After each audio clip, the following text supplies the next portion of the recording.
Hey y'all, so just a quick video this morning to get your day started right. um, so this video is specifically for Jeremy.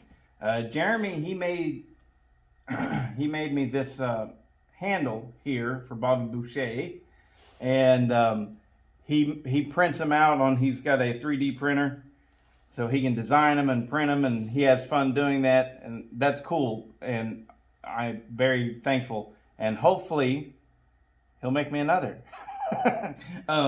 or maybe four or so. Anyways, but this is feedback on your handle that you made here. All right, so what we know of Bobby Boucher here, Bobby Boucher is a Husqvarna 281 XP with a lot of compression, built by Cajun. You see his little mascot there, Cajun work saws. Well, this thing, it's just got a ton of compression. And so Jeremy sent me this. He makes them. And I want to show you what's going on. Well, it's probably coming out of frame. Anyways, I'll do it like this. See that? Now that is really nice and soft on the hand. However, with this saw, it's got so much compression that thing stretches considerably. I would say maybe even as much as 4 inches or so whenever I pull it. So it's adding to the length that I've already got to pull it. So by the time it actually gets to where I'm having good rotation on the piston, I am way up in the air with it. So what we're doing here is Jeremy asked me what I liked about it, and maybe we could do a redesign of it to work better for my uses. And what I would ask for is that this part right here, Jeremy, make that solid as a rock.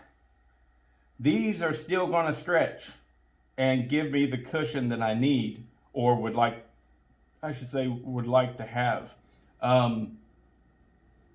So if you could make this really solid and hardcore, and then just rely on this part right here and this to do all the flexing for me and all the stretching and shock absorption, I think that would be pretty darn sweet.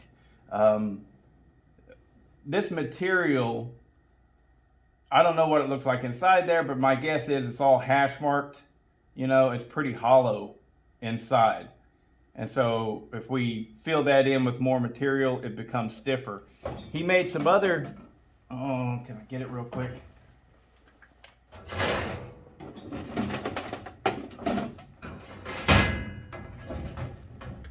He made these for me as well. These are to hold your file, and that is hard as can be. You know, so this material that he's using has the ability to get really hard. So I think that would work out really good. But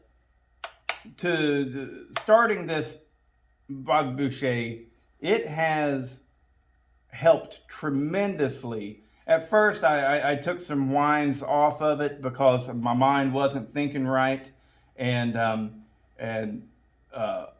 was thinking, I need to take some line off of the pulley, and it'll be easier to start. No, I was completely backwards.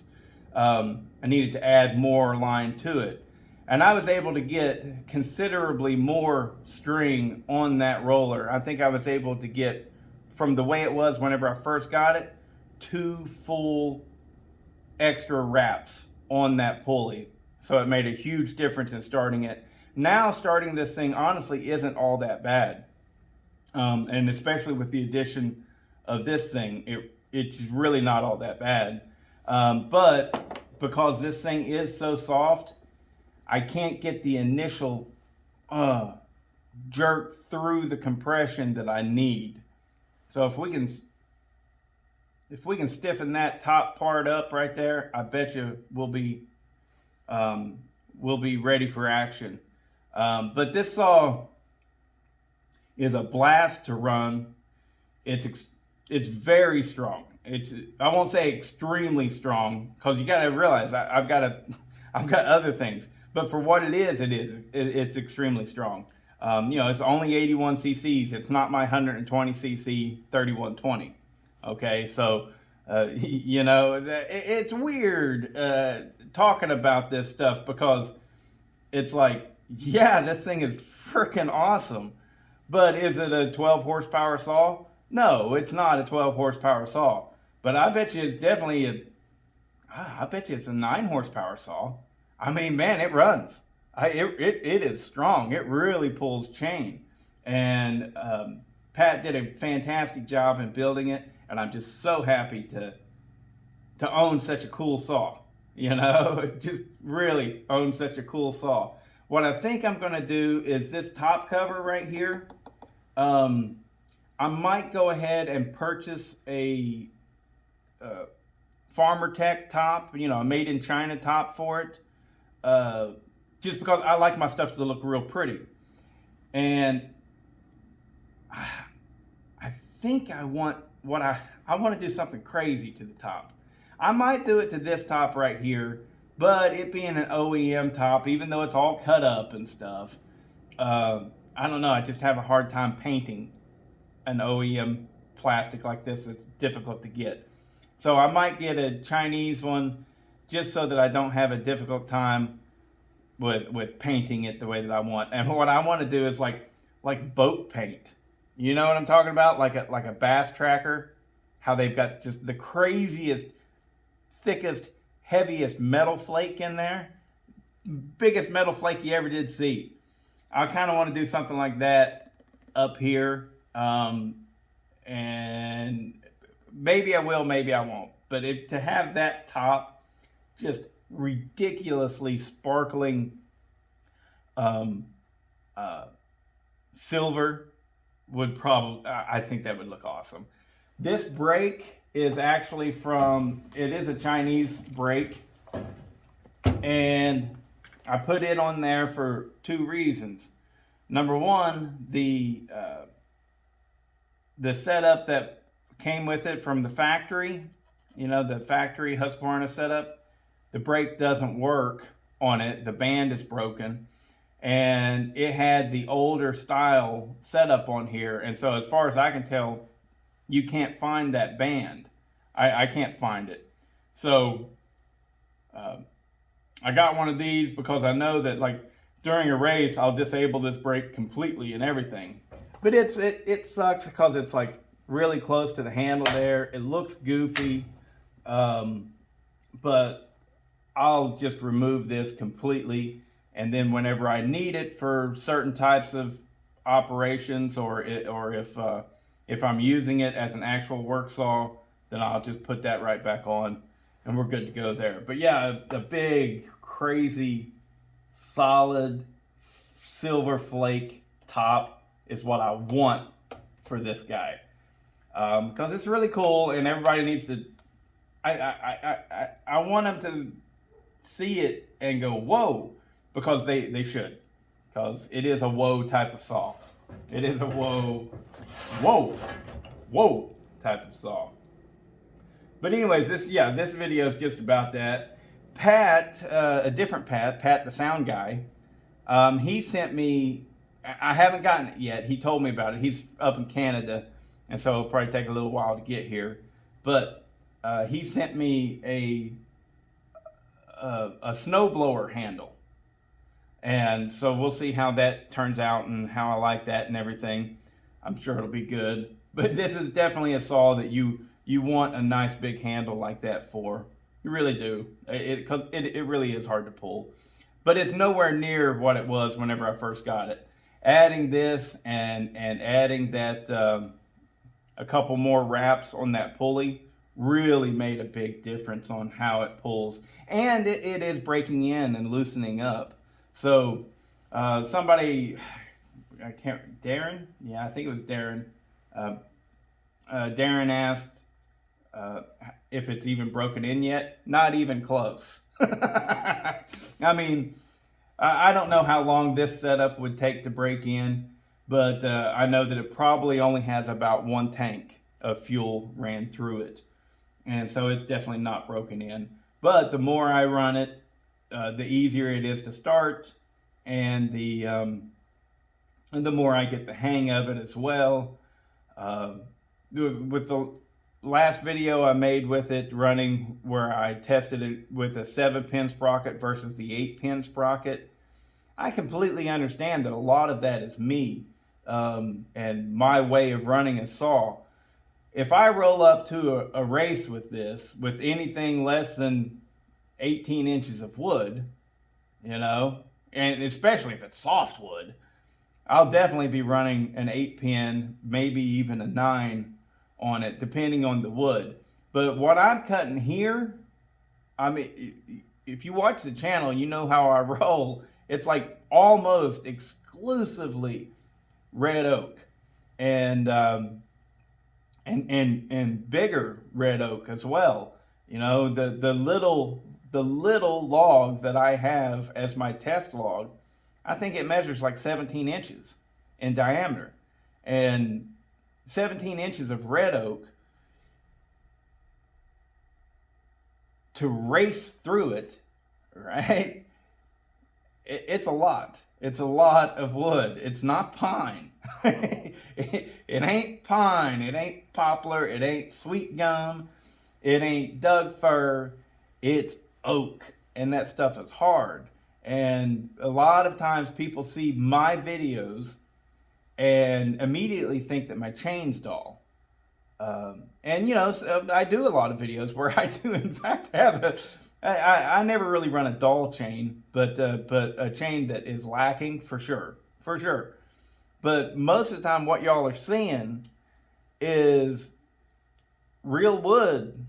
Sorry, you guys up wherever you're at, Pacific Northwest is the easiest ones to pick on, because they like to brag about their big wood, Well, I've heard some stories about dudes with big dicks, and it's a limp noodle. I don't care how big it is, if you're pushing rope, you ain't doing no damage. And that's the way I see their big cedars and their big Doug firs, all that stuff. Don't get me wrong, I'm envious, because cutting that stuff must be fun as can be. But because your saw just chews away, and you're like, I turn my records to 40 thousandths. You know what I mean? It's like, I can't do that shit here. The chain just halts. Boop. It's just like, no, I ain't cutting that.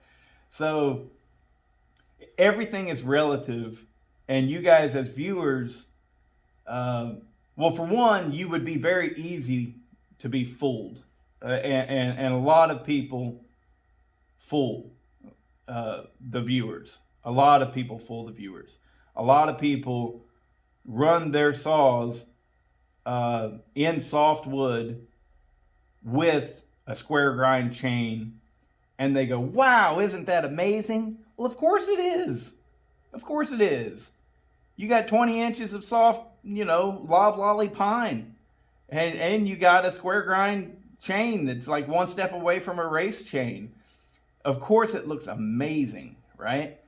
But whenever you see a saw cutting fast like this thing does, in a big old chunk of red oak, that tells you about the saw. That tells you about the saw.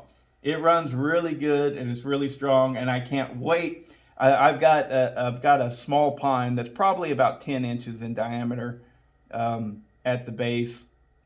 I plan on taking it down just so that I can practice in it. It's an ugly one. It's a leaner, and it's all crooked and everything. We don't want it there anyways. But cut that thing down and have some nice chunks of pine to zip through. I need to, listen, if I haven't checked, and I can do a search, I know. Probably Bailey's has them. But I need to find the best place to order, like the custom sprockets, like the 9 and 10 pin sprockets and things. I need to find a place to buy those. So if you know the best place, I don't know, in Messick's one of them or something like that. Bailey's probably has them. But anyways, yeah, put it in the comments. Make it easy for me. If you already know, why not just type it in? But I need to buy bigger sprockets for this, and I completely understand that if I go to a 9 or 10 pin, it's very possible that I have to cut the back end of the chainsaw bar off so that I can get that bigger sprocket on there. And, that's fine. But I bet you this thing with a 9 pin, possibly even a 10 pin in 10-inch pine is going to be brilliant. Just brilliant. But at this point, I think if we get this handle squared away and the saw is good and warm, right? Good and warm, because the warmer they get, the looser they get. And it's easier to start. And it's also ready to run because it's already warm. So if I can get this thing good and warmed up before a race, and I have a good handle, got this figured out, and I get the piston where I need it to be, right, which would be probably just after top dead center, and I get it lined up. I could do what they call a cold start, where it's sitting on the ground. I think I could. I might have to build a bracket to come off the back here so that I can have something that I can step on with my left foot, right? But anyways, all of that stuff is pointless and meaningless. We're just rambling about the cool saw, and hopefully, Jeremy, I would love it if you built me another one, gave me another one here. That would be really great.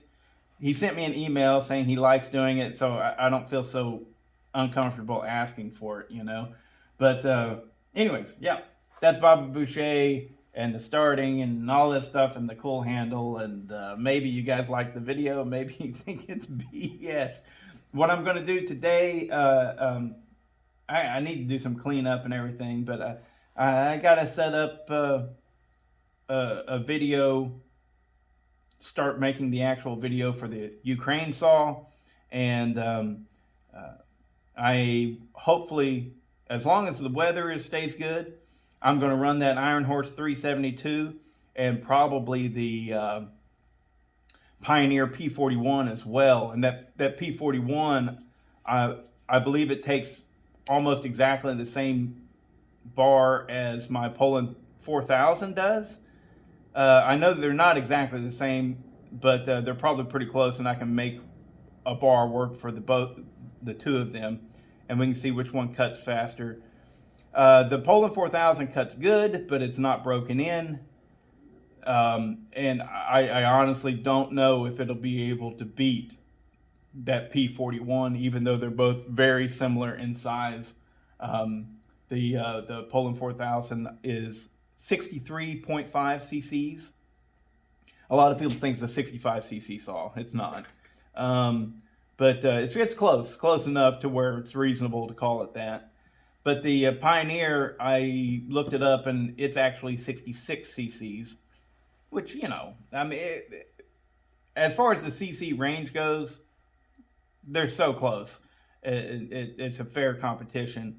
But typically, whenever a saw goes from under 65 cc's to over 65 cc's, they're completely different saws.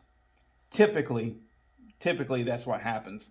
Now, I know that Husqvarna and probably Steel has done a lot of stuff with taking a 60cc chassis and stretching it above 65 cc's, and taking a 70cc chassis and shrinking it down below 65 cc's. But typically 65, that's your marker. If you want to look at it, but as like, that's the difference between like big block and small block. 65 is right there at your marker. And what I think is going on is the Poland would be a stretched out small block, and the Pioneer would be a shrunken down big block. And so, going by that ideology, the Pioneer should have considerably more power and speed and everything than the Poland, because the Poland was never designed to be in that category originally. that saw was originally like a 56cc saw that they stretched out. You get what I'm saying here? You know, whereas that one right there, that its original design was probably to reach the 70cc market, and this one specifically was just had a smaller bore, smaller stroke, or whatever. Whenever stuff like that happens, it's going to have like the carb to support the bigger CCs, whereas the Poland is the exact opposite. It may need more carb. Who knows? But we'll see how they compare and have some fun with that. And put the Iron Horse 372 in some big wood and see how it runs. All right, later.